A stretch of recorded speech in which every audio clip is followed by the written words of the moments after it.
You are listening to the Maple Footy Podcast. This is the unofficial football podcast of the North. I'm your host, Sam Little. Find me at official Sam Little on Instagram. There's nothing left to say except for sit back, enjoy, and welcome to the show. Hello, yes, welcome back to another episode of the Maple Footy Podcast. Word on the street is it's the mapliest and footiest podcasts out there. So, I mean, don't take my word for it, take the reviews' words for it.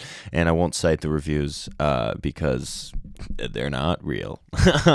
But yeah, no, it's another episode, another week of Prem action in the books. We'll, of course, talk about it. But first, we'll start out with the Maple start. And disappointingly, I don't have a whole ton to share this weekend. It felt like a pretty quiet weekend for our boys, whether they were in the MLS, obviously CPL is done, or over in Europe. It really doesn't feel like there was a whole ton to say, but I will update you on a little bit. As last night, as of recording this at least last night, Dane St. Clair and Tanny Oluwaseyi's Minnesota United crashed out of the playoffs in rather not great fashion. 6-2 was the final score, and it could have been a lot worse if it wasn't for Dane St. Clair, who saved a penalty and had some other crucial saves. It was 3-2 at half, so you were kind of hoping, or at least I was kind of hoping, that potentially maybe a big comeback was on. LA Galaxy is probably the best team left standing in the MLS playoffs, so it was going to be a big ask. They were also at home, LA, and yeah, it definitely wasn't the end that I think this Minnesota team deserved, especially Dane St. Clair, who, in my opinion, has been one of the best players throughout the MLS playoffs. So it's a shame to see it kind of end so, I don't want to say embarrassingly, but I guess 6-2, there's not really another way to spin it. But yeah, just credit to Dane St. Clair. I think his stock has really risen during these playoffs because he's been unreal. Like, let's be real, he's been unreal. One game doesn't define that, and I don't really even think that many of the goals were on him. I think he was kind of left out to dry, if I'm being honest, on a good few of them. But yeah, he had a great playoffs. Tanny Oluwaseyi as well. I know there's rumors of him potentially leaving Minnesota, so we'll have to wait and see where the journey kind of takes him. If he does leave, hopefully he gets a good move and gets playing time wherever he does end up going. And if not, then hey, I'm not one of those people that says that you need to leave the MLS. So if he decides to stay and he continues to get playing time and continues to be successful, then who are we to say that he should leave, right? Sticking with the MLS boys, Vancouver Whitecaps head coach Vanni Sartini and Vancouver have parted ways. He won them the three-peat for the Canadian Championship, so definitely leaving his legacy, his mark over in Vancouver. I haven't seen if there's a particular reason as to why he's leaving. Maybe a new job, or maybe just he felt it was time to go. I don't know, but obviously if he ends up with, say, another Canadian club, TFC, sorry, had something stuck in my throat because I think there's a team, sorry, TFC should maybe potentially make a move for him, but that's just me. But all seriousness, if he does get a Canadian move, I will, of course, update you on that. But yeah, so all the best to him. He did very well with the Whitecaps, I think. So we'll see where he ends up. And kind of moving over to France. No, it's not Jonathan David. He didn't score this weekend. Actually, Ishmael Kone has been in the rounds thanks to his coach's comments on him. Roberto De Zerbi gave him both praise and potentially a little bit backhanded compliments, basically saying that he has a lot of potential but needs a breakthrough mentally to kind of fulfill that. So I don't know if that's his way of kind of trying to get Kone playing at a higher level. I really don't know. I'm not really a massive fan when coaches kind of publicly do that. It doesn't tend to work all that often. But hey, I mean, you know that we believe in Kone, so hopefully Hopefully nothing too bad going on behind the scenes there. And finally, of course, we have to mention our boy Tajon Buchanan finally made his first minutes this season with Inter Milan. I know he's played internationals for Canada, but now he, after being on the bench for the last, I think, 3 or 4 Inter games without getting a sniff, he finally gets in for the last 15 minutes in a 5-0 win against Hellas Verona for Inter. He looked good in those 15 minutes. It was a bright cameo, I think, as you would expect for Tage. So hopefully it leads to more minutes, maybe some starts, and we'll see where this takes him. But yeah, just very happy that he finally got his first minutes of the club season under his belt. So yeah, that was a pretty quick Maple start. Like I said, kind of a slow weekend for Canadian football, but what wasn't slow was the Premier League. And obviously, you kind of know the drill by now, but just in case you don't, we do this in 8 segments: match of the weekend, biggest winners of the weekend, biggest underperformers, best performance, moment of the weekend, relegation zone, European places, and the title race. So without further ado, let's kind of get into all those. And so yeah, this felt like a pretty staple Premier League weekend. It feels like, although it is early in the season, it feels like one of those weekends that we might be talking about over the next little bit, and especially towards the end of the season, potentially the ramifications of this weekend, I feel. Obviously, many things have led up to this weekend, but yeah, a lot to be made, a lot to be said. So I may kind of be going a little bit off on some of the segments here. They could kind of bleed into other things, so just kind of walk with me on these. I have a little bit to say, so in case we kind of get sidetracked or derailed or I make some points, just kind of walk with me on this one. Like I said, a lot of talking points. So match of the weekend, I mean we all know, right? Like, we all know which one it is. Yeah, it's Man City and Tottenham. Just because this was the result that kind of, I think, sent shockwaves throughout the Premier League. I know City, leading up to this, had lost 4 in a row. This made it 5 in a row, and Tottenham is kind of known as City's bogey team, especially at the Etihad. Tottenham, weirdly enough, seems to have City's number. You having Tottenham as your bogey team, that's kind of absurd, just because Tottenham are known as the bottle jobs. It's just kind of absurd to me, but Tottenham just has City's number, and leading up to this game, I think there was that overwhelming, potentially concern in the City camp of, we're not going to go 5 in a row, are we? Like, surely not. But even if you thought Tottenham was going to win, I don't think anybody expected the trouncing of Manchester City like this. Like, it was 4-0, and it was a deserved 4-0 win. It wasn't like, fluke goal here, fluke goal there, ghost penalty here. Like, no, like, it was, they deserved it. James Maddison, on his 28th birthday, ran riot. This is why I think James Maddison is kind of just one of those players that you got to keep your eye on. When he's in top form, he's one of the best in the league. And when he's just not in form, then you don't really utter his name. But right now, top form, obviously, as like I said, going to the Etihad and getting a brace on his birthday. So nice little way to celebrate his birthday. It kind of just shows his quality. And even away from him, I mean, Brennan Johnson and Timo Werner came off the bench. Both of them looked electric. And then, of course, combined for that last dagger to Manchester City. And it was just a very good performance. Vicario, the goalkeeper for Tottenham, even announced that he played the last 60 minutes on a broken friggin' ankle. So that's kind of insane. So he'll probably be out for a lengthy little bit, but credit to him, because playing on a broken ankle in such a high, intense match, an important one too, is, I'd take my hat off to him. That could not have been easy or much fun, but I'm sure that 4-0 kind of made it feel a little bit worth it.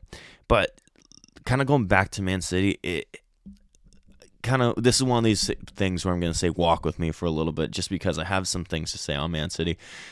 It's very interesting, I think, because I think it's easy to blame the fact on Man City's poor run of form on Rodri going out. And I do think that plays a part, but Man City is still a very good team with or without Rodri, because there's no way that Rodri has been the sole reason as to why Man City have been winning all their games over the last, year, 2, 3, whatever. He's good, don't get me wrong, but Is he good enough to be single-handedly winning these games? I don't know. I think it's a little bit of a case of all of these guys for Man City are kind of around the same age, like De Bruyne, Walker, Gundogan, Bernardo Silva. The list kind of goes on here, Ederson, and they kind of all found a peak at the same time. So are we kind of seeing them all decline at the same time? I don't really know, but they're all kind of in around that same age range. But then you kind of look at even the guys that are younger, like Phil Foden, Jack Grealish, Savinho, Rico Lewis. Like these guys are, all those guys I listed are, apart from Jack Grealish, are like under 25. Like, and they haven't had great seasons. Mateo Kovacic, John Stones, they're just hitting 30. So, like, it's not the fact that it's all of them are just, well, he's washed now. You know, like, it's not that. So, I think it's very interesting because, you know, if there is a manager that can kind of dig them out of this, it probably is Pep. But it's just very interesting because overnight, it feels like we saw them going from, all right, yeah, like, this is, you know, they don't look as good as they have when Roger was still healthy. They don't look as good as they have, you know, in previous seasons, but, you know, they still look good. And then Roger kind of goes out and then immediately, like, just, they crash. And it's very interesting. I know it's a long season ahead, and if any team could kind of string together that run of, like, you know, 15 to 20 game win streak, it is Man City. We've seen them do it multiple times, infuriatingly. But yeah, I don't know. Just something about this maybe feels a little bit different that they might not have it this year. I don't know. But who knows? Maybe I'll be eating my words, and in the next weeks to follow, they'll be trouncing teams 6-7-0. So we'll kind of see. We'll kind of wait and see. But yeah, I just kind of wanted to talk about City just a little bit, just because it is very strange. You know, it's very strange. But another match of the weekend that I think was quite good was Wolves and Fulham. Very good match, I think, 4-1, but it was pretty back and forth for the most part up until really the end, if we're being honest. Fulham was in it when they were 2-1 down, and then in the end, Wolves grabbed two kind of late goals and make it 4-1. And Matheus Cunha, what a performance. I'll probably get to him a little bit later. But I just wanted to remind everyone that I have been saying all podcasts long of, you know, Wolves will turn it around when they had their, you know, 10-game kind of start of, oh my gosh, what are Wolves doing? I just want to remind everyone that I was saying that Wolves will turn it around, and it kind of looks like they've started to turn that corner now. So, I mean, infinite ball knowledge from me, I would say. But yeah, no, I mean, rather good game. So either one of those, you could probably watch the highlights too and have a good time with it. But moving into our next segment, biggest winners of the weekend. And gosh, I hate doing this because it's every week, but I think I gotta go Liverpool again. And look, I've been pretty clear and open of the fact that they haven't really impressed me this season, Liverpool. But they get these results and they grind them out. And that's what they keep doing. And eventually, I do think that if you're not playing well enough, eventually it will catch up to you and you will lose that magic. We've seen it happen before. And maybe this is the season where it doesn't, given how kind of strange it's been so far. But I still they need to either lock in, for better or worse. They kind of just need to lock in and put in top class performances that match these top results, or I think eventually it will catch up and other teams will catch up. I know that Liverpool are at the moment 8 points ahead. Let me double check the table. Yeah, 8 points ahead of Man City in second. So, you know, a nice little cushion at the moment, but 8 points ahead 12 game weeks in isn't as good as being 8 points ahead, say, with like 8 games left. Do you know what I mean? It's definitely good, don't get me wrong, and I think that Liverpool will be very happy with the fact that they're kind of pulling away, but also Liverpool will know that 8 points ahead, just 12 games in, really, all it takes is a couple bad results for Liverpool and for, say, a City or Arsenal or whoever else to kind of catch them on those weeks off. Like if Liverpool drops points, then City or Arsenal kind of jumps in to get those points back. So I think Liverpool will be fully aware of that. Definitely they're not cracking the bottles of champagne and celebrating a league title or nothing. But I think that they will also be kind of aware of the fact that 8 points is definitely a very good lead at this moment in time to have on the rest of the pack. But kind of moving away from Liverpool, because enough about them. I'm kidding. I'll still be talking about them a lot later. But I would once again kind of mention Wolves here. I think a 4-1 win over Fulham, who have been in very good form to start the season.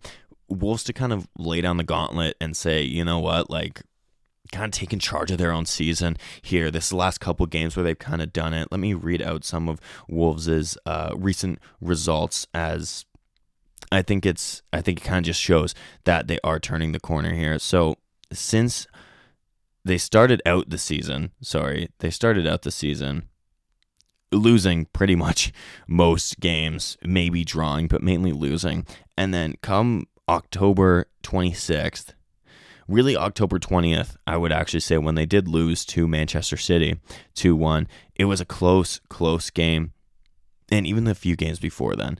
But let's keep on track here. When they lost to Man City 2-1, it took was it John Stones? Yeah, John Stones' 95th minute winner to kind of dig City out of the trenches there. Then Wolves rebound. They get a 2-2 draw against Brighton the next week. Then another 2-2 draw against Crystal Palace the following week. And then right before the international break, Wolves beat really current bottom boys Southampton 2-0, and then this week they beat Fulham 4-1. Up next they have Bournemouth, then Everton, then West Ham, then Ipswich, Leicester. It's a nice run of games for Wolves, if we're being honest. I think the people that are going to cause them the most problems are Bournemouth.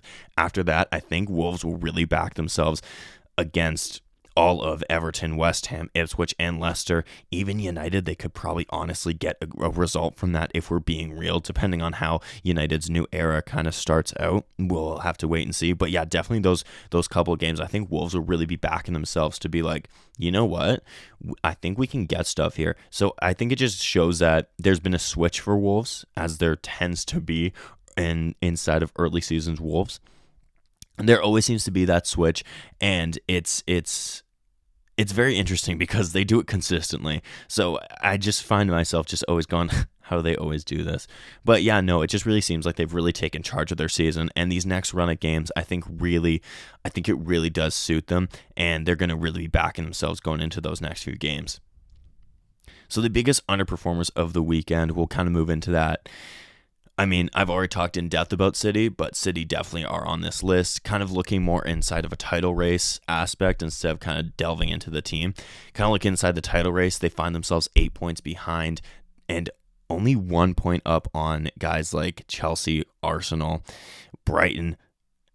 Not saying that Brighton's going to win the league or nothing, but, to be closer to 5th than they are to 1st, I think is pretty telling of where Manchester City's season is at the moment. They, like I kind of said for Liverpool, they will know that the season's not done. 8 points, while it does feel like a big gap, is not as big as we think it is. It's, like I said, it's a great cushion. It's not a great, at this point in the season, it's not like the end-all be-all. So City will have to turn this around. Will they? I'm not sure. If anybody can, it is City. But we'll just have to wait and see. Another underperformer, I would say, has got to be Leicester. I mean, Steve Cooper has been sacked over the weekend after the Chelsea game. 2-1 really flattered Leicester. I found they were probably lucky, not even probably, removing that. They were lucky not to see Wilfred Ndidi sent off. There is even a case for, oh my gosh, who made the tackle on João Felix. So one of their other players made a tackle on João Felix. I cannot remember for the life of me who it was, but someone made a tackle on João Felix. I think that player is very much helped out by the fact that Felix had kind of leaped a little bit, and if not, that's a proper leg-breaking tackle. So definitely 1 red card, probably 2 that they definitely avoided. I know people kind of point at Chelsea probably could have conceded a couple penalties. And what I have to say to that, yeah, they probably are lucky. They honestly, I can't deny it. But I mean, taking out all that, Leicester they weren't even second best on the pitch. Like, it was two different stratospheres between Leicester and Chelsea. Like, Chelsea, I don't ever think left first gear. Like, did they ever leave parking, like on your car? So, it's a good joke when you have to explain it. Chelsea never really seemed to leave that first gear. They kind of seemed comfortable, especially after the first goal that Chelsea scored. It never really looked like momentum was going to switch, and it really didn't. Like, yeah, a couple of times Leicester probed and inevitably got that penalty and then scored it. But outside of that, like, they didn't do much.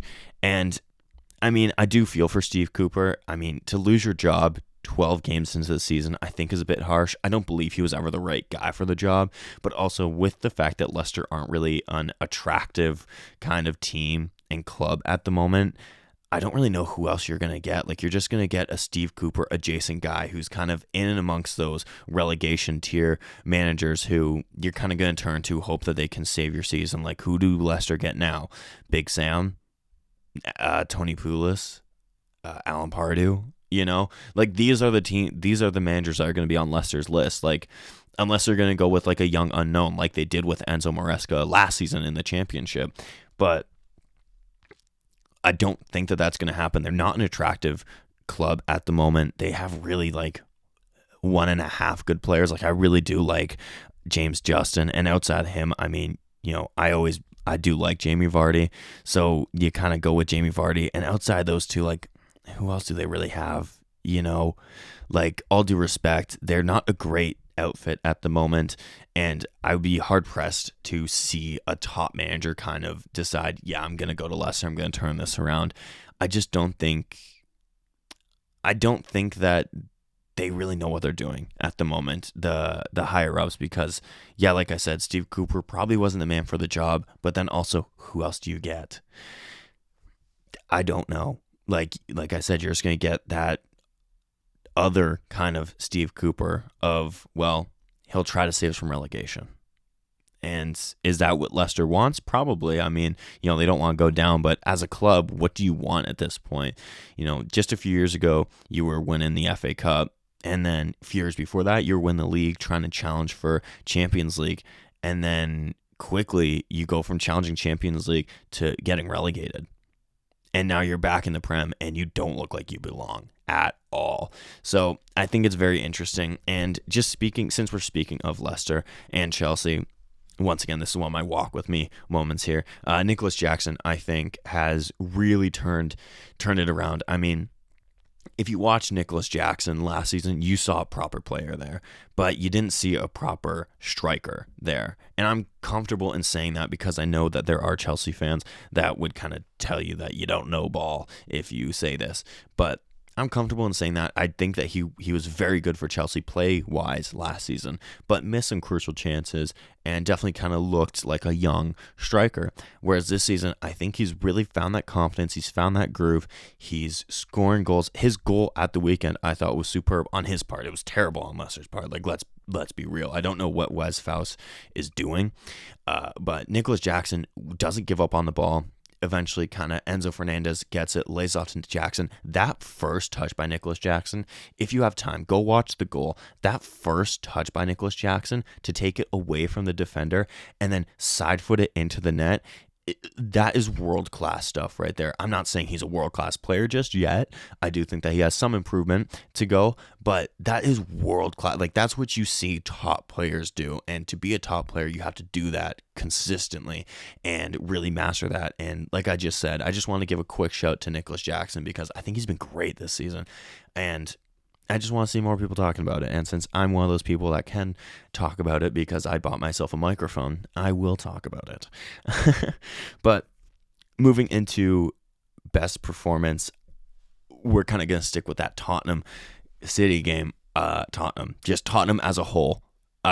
They were great, which you won't hear me praise Tottenham all that much, really probably ever. But yeah, it was a great performance, and I don't really know what else to say apart from that, because just from back to front, front to back, subs off the bench, managerial, they were great. I mean, we can finally, I think, be talking about Ange as a better manager than Arteta, because I think he is. Manager-wise, I think he doesn't have the resources that Arteta has, and I don't think has as good of a team as Arteta has. But just a reminder that Arsenal, whenever they play Man City, kind of go into their shells, whereas Tottenham, when they play Man City, you kind of see the best of them. And for me, that's a little bit of a litmus test. Now, I don't want to judge everyone by how they play against Man City, but I think it just kind of shows that a class manager, a real manager that wants to win, he'll go out and he will set up his team up for success instead of parking the bus. And that's one of my biggest problems with Arteta.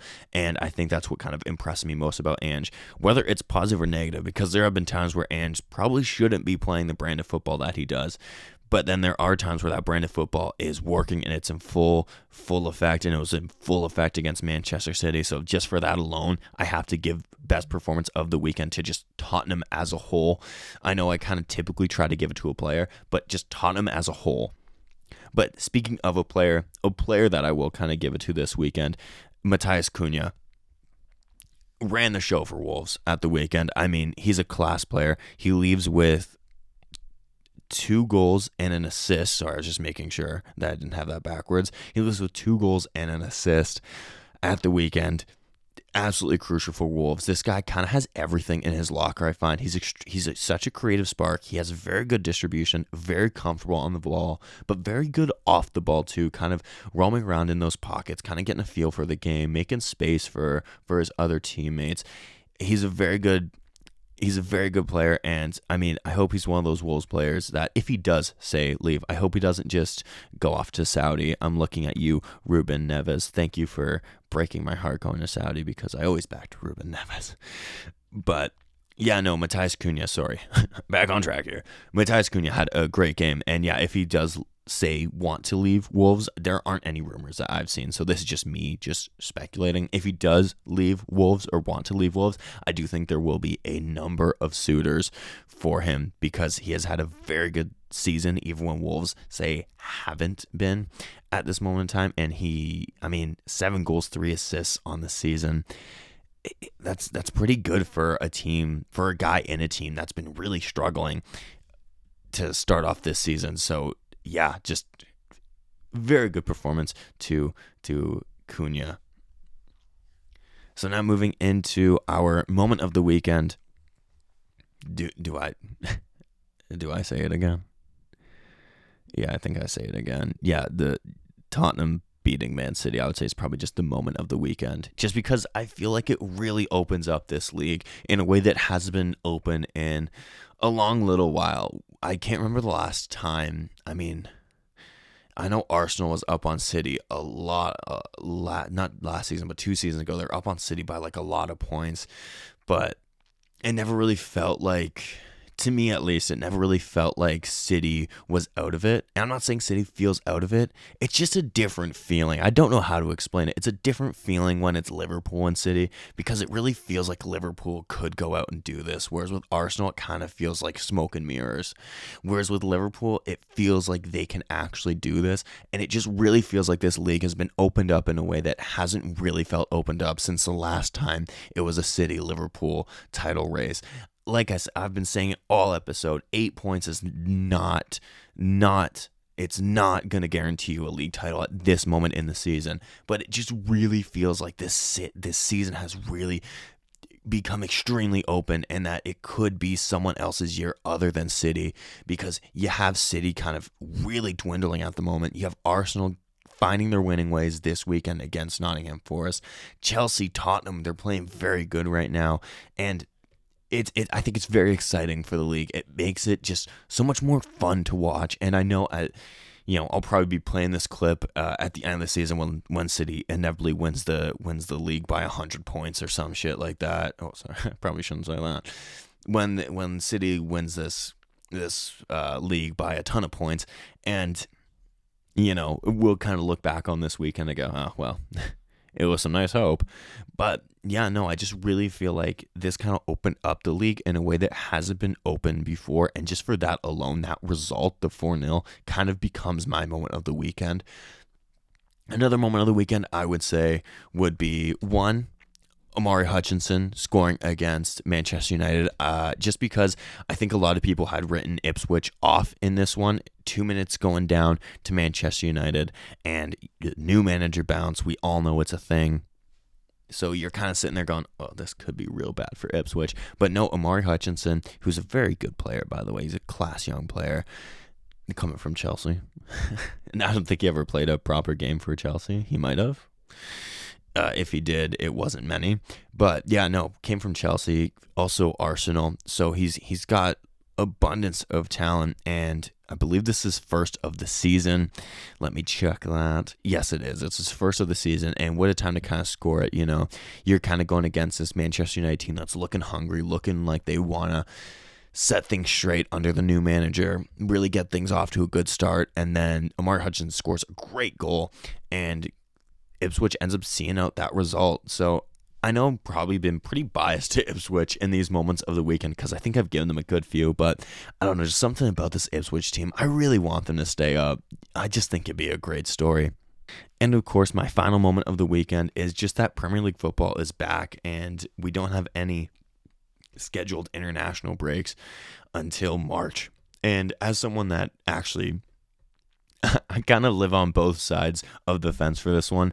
I'm on the side of these guys play way too many games.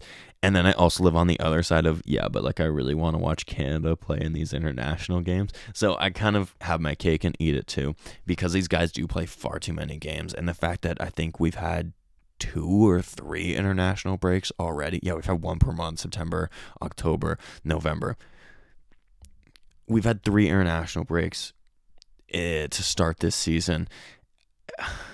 It's a lot of games for these guys and their legs. I know that is elite level sport. It's never going to be easy. And they're, this is the price that you kind of pay type of thing. But it is just nice that we kind of now will see the Prem kind of get into the full swing of things, get the momentum going, and not having to worry about, we're losing a bunch of guys to international breaks and whatnot. So I think that's a pretty big thing. So now moving into the relegation zone and kind of looking at the results at that end of the table. I mean, Southampton, Palace, and Ipswich are currently the bottom 3. Southampton looking worse off than most. Southampton only has 4 points on the season. A big loss to Liverpool at the weekend. Like I said, I do know that Liverpool didn't play great. I really don't think that. And I think Southampton gave Liverpool a run for their money, which, as Liverpool, I think that's something to be disappointed in this weekend, is the fact that it was so close between you and the worst team in the league points-wise. So I think it's kind of disappointing in that aspect for Liverpool, but I don't think they'll be super, super disappointed given the fact that they did end up winning. But Southampton did at least take it to Liverpool, but yeah, it never... I just kind of feel for Southampton. It really does feel like they're kind of swinging and they're not really hitting a whole ton. And I just kind of feel for them because you look at their team, and I respect the players and everything.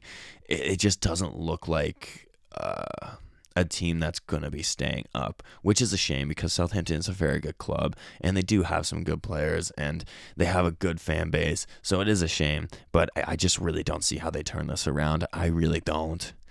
Moving into Crystal Palace, who's just above Southampton by 4 points. They are closer to the safety zone than they are to the bottom of the table, but they were actually leading Villa 2-1 for a good little bit.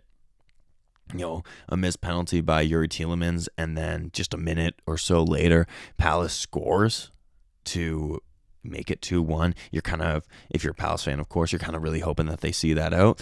They don't. Ross Barkley scores in the 77th, kind of saving a point for Villa, who've kind of found themselves in a pretty bad run of form at the moment.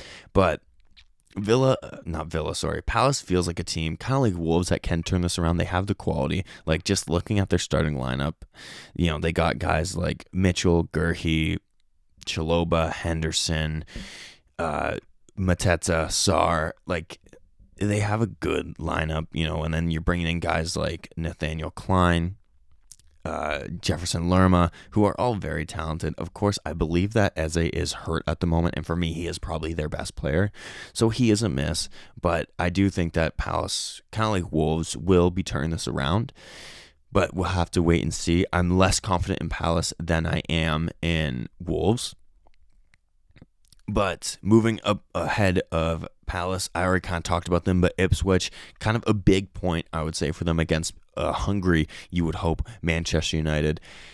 It's a big result, I think, for Ipswich. Like I said, like I've been saying, I'm not sure they are going to kind of pull off that miracle in staying up. I'm not sure they have enough, but I really hope they do. They do have guys like Amari Hutchinson, Liam Delap, who's been one of the players of the season, if we're being honest. They do have talent. It's just a matter of kind of seeing it out and being able to kind of maintain some big results, because if you are battling relegation, you do need to grab some big results. And I do think a result like this against Manchester United is a big result. It's obviously, a win's better, but a draw against a top side, and I know Manchester United aren't the Manchester United of old, but still Manchester United are a top side. They have the investment. They have a good few players. So for them to kind of go down in a big game and then grab a 1-1 draw, it's pretty big to me. And then you kind of move up to your Wolves, Leicesters, Evertons, West Hams, and you kind of look and you go, all right, West Ham's kind of finding form, so you kind of, all right, whatever. Then Everton, Leicester, Wolves to me, once again, are finding form. I don't think in the next few weeks we'll be seeing them. We'll be talking about them in the relegation zone, but Leicester and Everton, Leicester more so than Everton at the moment, are really on the ropes. The thing that saves them, I think, is that they will have a new manager bounce coming, which seems to be an actual real thing. They have a new manager bounce coming, and we are only 12 games in, so you can turn it around, but just at the moment, Leicester really feels like they're on the ropes. Moving into our European places, Chelsea, Arsenal, Brighton, Tottenham, Forest, all about 3 points, and Villa, 3 points separating from third all the way to 8th. Then if you really want to go like 4 or 5 points, then we're looking all the way down to like 12th and 13th. But yeah, just at the moment, Chelsea kind of leading the pack of maybe not league title challengers, but top 4 challengers. They're leading that pack. They're just up on Arsenal right now on goal difference. And I think the goal difference that's keeping them apart is goals scored. They have the exact same goal difference, just Chelsea has scored 2 more goals than Arsenal, but obviously conceded 2 more goals, which is why they are level. But yeah, no, they lead by goals scored. I know, football, it just makes sense. But yeah, and then you have Brighton, who's still really knocking on the door. Tottenham off of a big result. Nottingham Forest and Villa, who kind of flustered this weekend. Forest kind of got spanked, if we're being honest, by Arsenal 3-0, and Villa, as we just covered, not the ideal weekend for them, but not the worst. But yeah, at the moment, Chelsea's looking really good, and I thought that they would be finishing top 4 in this season. Now, once again, long season to go, so time will tell. Arsenal at the moment, really, I think, struggling to keep pace with Liverpool. They're keeping pace with Manchester City, but is that a good thing? I'm not too sure, but yeah, at the moment, they're really not keeping pace. They're more so looking like a top 4 contender than they are a league title contender. We'll have to kind of wait and see how that plays out for them. They could turn this around, but I'm not sure. We'll have to wait and see. But yeah, and then moving into our title race, at the moment, it is Liverpool clear at the top, as I've been saying, by 8 points, again, on Manchester City. These are, I think, the 2 teams that separate themselves from the rest of the pack at the moment. I know City are five losses in a row, but I really do think that if anybody can turn that around, it is Manchester City. Whereas Liverpool, I think, are failing to impress whilst still impressing, if that makes sense.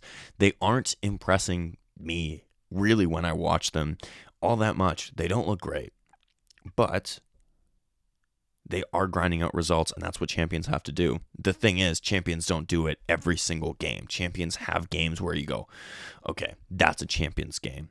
Whereas I haven't really seen that from Liverpool just yet this season. We're 12 games in, and I can't really name you a great all-around Liverpool performance. I really can't. Like I said, they've had their champions moments of grinding out a win, but they haven't had a champions moment where you really felt like you were watching champions. I don't know if that makes any sense, but it makes sense to me. And I feel like it does make sense if you think about it. But all seriousness, like I said, long season still to go. 12 games in, and we're getting into that December time where you're playing a game every other friggin' hour, it seems. You know, you got your Europe, you got Prem, obviously, you got FA Cup, Carabao Cup. So it's going to get intense. Injuries are an inevitability. They will happen. Hopefully not as many as we've seen in recent years. Let's knock on wood, but I don't have much faith in that. But yeah, I think it'll be interesting once we kind of get out of December, January time. I think it'll be interesting to see who is where in the league and how many points differentiate everyone, because that's kind of when, to me, the league really takes shape, is post-Christmas, New Year's time in the league, because a lot of games are played in this stretch. So we'll kind of have to wait and see what happens. But with all that being said, that kind of brings us to a conclusion of this episode of Maple Footy. This has been one of the longer Prem Caps I've done. I guess I had a lot to say. See, no false advertisement here. I said I had a lot to say, and I did. So I hope you watched some games this weekend. I hope you're enjoying the podcast so far, and I do appreciate you for listening if you've listened this far. If this is your first episode, I would love to have you back and listen to the next one. If this is I think this is my 43rd episode. If this is your 43rd episode, I do appreciate it. And if you fall anywhere between 1 and 43, I appreciate you listening. I appreciate you following along. And I just hope you're really enjoying this. And yeah, you know where to find me. There's the intro and outro that play on every single one of these, so you know where to find me and all that fun stuff. And yeah, keep watching football, keep supporting Canadian football, and until next time, cheers everyone. And that was your Maple Footy podcast. Thank you so much for listening. Check my socials for any and all future updates at Official Sam Little on Instagram, where I am most active. And until next time, live, laugh, little.